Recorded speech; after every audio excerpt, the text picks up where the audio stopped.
நம்ம பார்க்க போகிற சமையல் வந்து சிக்கன் கறி. எங்களோட சேனல் பேர் வந்து நியான் கோச், உங்கள் எல்லாருக்கும் தெரியும். கண்டினியூஸாக பாருங்கள். இன்றைக்கி புதுசாக இந்த ரெசிபி வந்து ட்ரை பண்ணுறோம். தனியாக நாங்கள் இது வரைக்கும் சிக்கன் சமைச்சது கிடையாது, அதனால் முதல் தடவையாக ட்ரை பண்ணுறோம். எங்கள் சேனலில் கண்டினியூஸாக பாருங்கள், எல்லா வீடியோஸும் பாருங்கள், நிறைய வீடியோஸ் போடுறோம். உங்களுக்கு பிடிச்சிருந்ததுன்னா லைக் பண்ணுங்கள், எல்லாரோடையும் ஷேர் பண்ணுங்கள், சப்ஸ்கிரைப் பண்ணுங்கள் சேனலை. அதோட முக்கியமானது உங்களோட கமெண்ட்ஸு, அதை பார்த்துட்டு தான் நாங்களும் இம்ப்ரூவ் பண்ண போகிறோம். சிக்கன் கறி பண்ணுறதுக்கு என்னென்னலாம் தேவையான பொருட்கள் அப்படிங்கிறத பார்த்துடலாம். பெரிய வெங்காயம், ஒரு பெரிய வெங்காயம் அரிஞ்சு வச்சுக்கோங்க. பூண்டு, இஞ்சி, சிக்கன், அதுக்கப்புறம் சின்ன வெங்காயம், தக்காளி, கரம் மசாலா, சில்லி பவுடர், மஞ்சள் தூள், உப்பு, கருவேப்பிலை, பச்சை மிளகாய், நல்லெண்ணெய் தாளிக்கிறதுக்கு, கடைசியாக மிளகா வத்தல், கடுகும் தேவைப்படும், அதை தனியாக எடுத்து வச்சுக்கோங்க. சமையலை ஸ்டார்ட் பண்ணிடலாம். முதல்ல வந்து அடுப்பு பற்ற வச்சு நம்ம குக்கரை வச்சிடலாம். வச்சுட்டு தேவையான அளவு எண்ணெயை ஊற்றிடலாம். தாளிக்கிறதுக்கு எண்ணெய் நல்லா ஹீட் ஆனதுக்கப்புறம் கொஞ்சம் நாள் ஹீட் ஆனதுக்கப்புறம் ஜிஞ்சர் கார்லிக் பேஸ்ட்டு, இது வந்து பேஸ்ட்டு எடுக்காதீங்க மிக்சியில். இது வந்து கொஞ்சம் நல்லா சின்ன சின்னதாக புதுசாக கட் பண்ணிட்டு அதை வந்து கொஞ்சம் மசிச்சுக்கோங்க.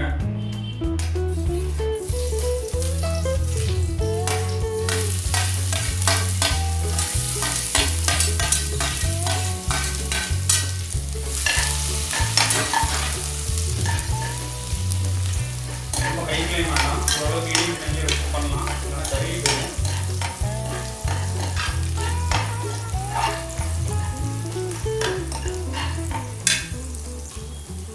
அடுத்தது வெங்காயத்தையும் பச்சை மிளகாவையும் போட்டுடலாம். நம்ம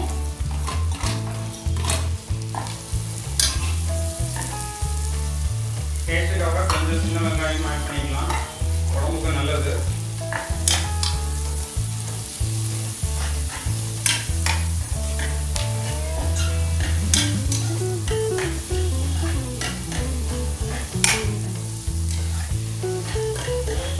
இஞ்சி பூண்டுன்னு வரும்போது அதுவும் எல்லாருக்குமே தெரியும், உடம்புக்கு நல்லது தான். அதனால் எவ்வளோ ஆட் பண்ணுறோமோ அந்த அளவுக்கு நம்ம உடம்புல சத்தும் சேரும். பச்சை மிளகாவையும் ஆட் பண்ணிடுங்க. அடுத்து மசாலா பவுடர் ஒன்றா ஆட் பண்ண ஆரம்பிச்சிடலாம். முதல்ல கரம் மசாலா ஆட் பண்ணுவோம், நல்லா மனசுக்கு. அப்போ வந்து சிக்கனோட ஸ்மெல்லும் வந்து வராமல் இருக்கும். அதுக்கு அடுத்ததாக தேவையான அளவு சில்லி பவுடர்,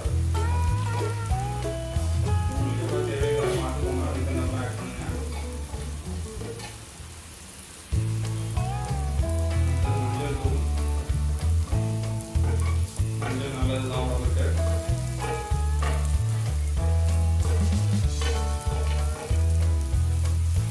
அதுதான் தேவையான அளவு உப்பு.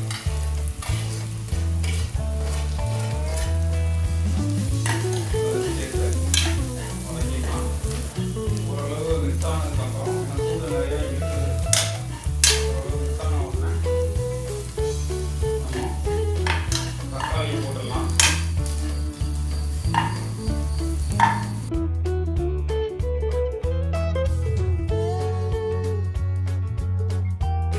தண்ணி வந்து ஆட் பண்ணிப்போம்.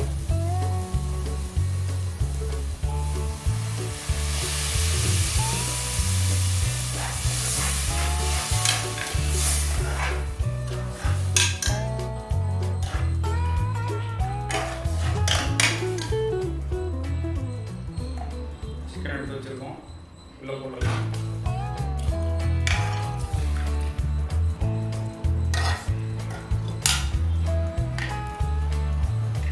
நல்லா மிக்ஸ் பண்ணி விட்டுடலாம். இதை அதுலேயே கருவேப்பிலையும் போட்டுடலாம். நம்ம வதக்காம தான் போடுறேன்.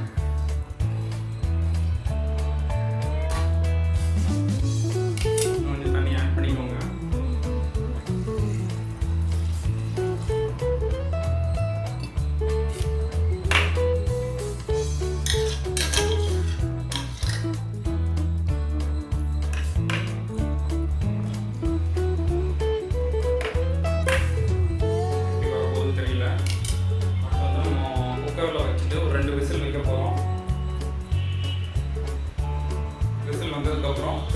பார்ப்போம் எப்படி வந்திருக்குன்ட்டு. ஓகே, 2 விசில் விட்டாச்சு. இப்போ வந்து குக்கரை ஓப்பன் பண்ணி பார்க்கலாம் எப்படி இருக்குன்ட்டு. கொஞ்ச நேரம் ஆர்வம் விட்டுட்டேன். நல்லா வந்துருக்காங்க.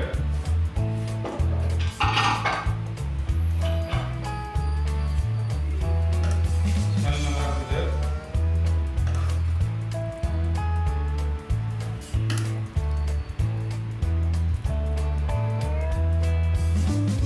டேஸ்ட் பண்ணி பார்த்துட்டோம்.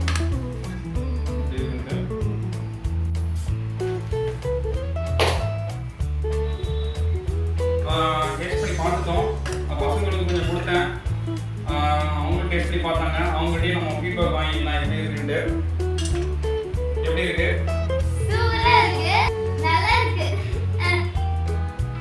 சரி, ஓகே. So feedback கேட்டுட்டோம். அதனால் தைரியமாக நீங்களும் ட்ரை பண்ணலாம். இன்னும் கடைசியாக இதில் ஒரே ஒரு விஷயம் மட்டும் பண்ண வேண்டியிருக்கு. அதுவும் நம்ம என்னங்கிறத பார்த்துக்கலாம். இந்த குழம்பு அப்படி இறக்கி வச்சிடலாம் கீழே. அடுத்தது நம்ம கொஞ்சம் தாளிச்சு மட்டும் போடணும்.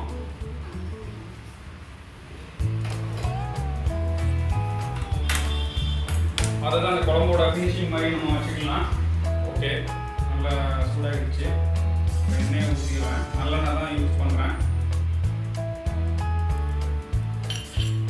உங்களுக்கு டேஸ்ட்டுக்கு ஏற்றாப்புல தேங்காய் எண்ணெய் வேணும்னாலும் நீங்கள் பயன்படுத்திக்கலாம். அதுக்கு போட்டுடலாம். பிடிக்க ஆரம்பிச்சுட்டு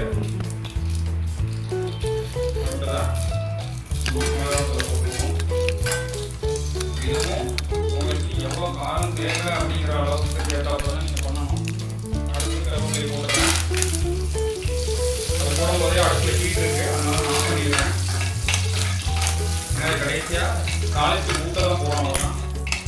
அதனால் இந்த ஹீட்லேயே வந்து அது நல்லா ரோஸ்ட் ஆகிடும்.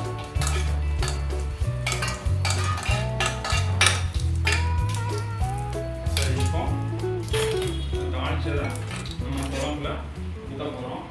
அதை போட்டுடலாம் நம்ம உள்ள.